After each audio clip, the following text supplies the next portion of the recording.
اور آپ کے ساتھ ایک مشکل وقت گزر رہا ہو اور آپ یہ بول رہے ہو کہ میں اس مشکل وقت سے کیوں گزر رہا ہوں، کیا میرے اللہ میری دعا نہیں سن رہا؟ کہ اللہ میری دعاؤں میری مشکلات کو نہیں دیکھ رہا؟ کیا میرے خلاف لوگ کھڑے ہوئے ہیں، لوگ پلاٹ کر رہے ہیں؟ کیا لگتا ہے اللہ سبحانہ وتعالیٰ آپ کی مشکلات کو نہیں سن رہا؟ میں آپ کے سامنے ایک عتبہ الرائی کی کہانی شیئر کرتا ہوں جو میں اکثر لوگوں کو بتاتا ہوں کہ یقین ہونا چاہیے دعا پہ۔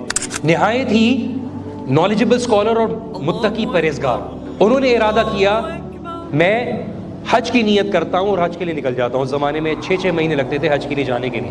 تو انہوں نے گھر والوں سے مشورہ کیا تو بیگم نے بولا کہ آپ گھر بار چھوڑ کے چلے جائیں گے، کیا معاملہ ہوگا؟ انہوں نے بولا میں نے 6 مہینے کا راشن جمع کیا ہوا ہے، آپ لوگ مجھے بتائیے، کوئی ایسا مسئلہ نہیں ہے، میں حج کے لیے نہیں جاتا ہوں۔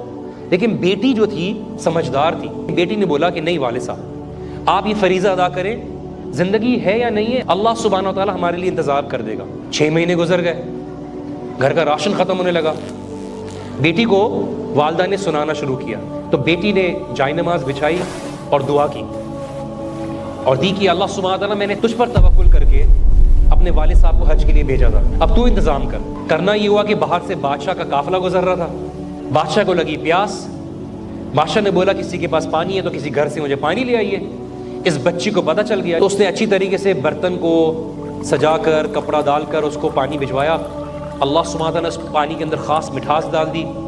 اس پانی کو پیتے ہی بادشاہ نے سوال کیا یہ پانی کس کے گھر سے آیا ہے؟ تو بولا یہ عتبہ الرائی ہے، بڑے مشہور عالم، ان کے گھر سے آیا ہے، وہ حج کے لیے گئے ہوئے ہیں۔ حج کے لیے گئے ہوئے ہیں تو ان کے گھر والوں کی رکھوالی ہماری ذمہ داری ہے۔ بادشاہ نے اپنے بیگ میں ہاتھ ڈالا اور اشرفیوں کی بوٹلی نکالی، انہوں نے ان کے برآمدے میں اشرفیاں، چاندی، سونے، چیزوں کی چیزیں پھینکنا شروع کی، اتنا کہ پورا برآمدہ بھر گیا۔ بچی نے رونا شروع کر دیا۔ ماں بولتی ہے تمہارا دماغ خراب ہو گیا ہے؟ تو اس بچی نے بولا اماں آپ سمجھی نہیں، ہم نے چھوٹا سا عمل کر کے دنیا کے بادشاہ کو راضی کیا تو اس نے کتنا نواز دیا، ہم زمین اور آسمان کے مالک کو راضی کر لیں گے، وہ کیا کیا دینے کے لیے تیار ہوگا۔ ہود علیہ السلام ہے، سورہ ہود میں ان کی کیا دعا تھی کہ ان ربی قریب مجیب، میرا رب میرے قریب ہے، میرا رب میری دعا سنتا ہے۔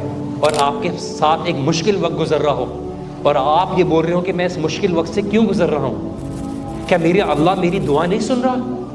کہ اللہ میری دعاؤں میری مشکلات کو نہیں دیکھ رہا؟ تو آپ کو کیا لگتا ہے اللہ سبحانہ وتعالیٰ آپ کی دعاؤں کو نہیں سن رہا؟ اللہ سن رہا ہے۔ اللہ سبحانہ وتعالیٰ آپ کو زندگی کے ایک لمحے سے گزارنا چاہتا ہے۔ وہ لمحہ کبھی کبھار ایسا ہوتا ہے کہ آپ کو لگتا ہے ایک تیر کی مانند ہے کہ تیر کو پیچھے کھینچا جاتا ہے اور وہ تیر سوال کرنا شروع کرے مجھے پیچھے کیوں کھینچا جا رہا ہے، لیکن اس کو پیچھے اس لیے کھینچا جا رہا ہوتا ہے تاکہ اس کو اپنے نشانے پر پھینکا جا سکے، تاکہ وہ بہتر سے بہتر طریقے سے اپنے نشانے پر لگے۔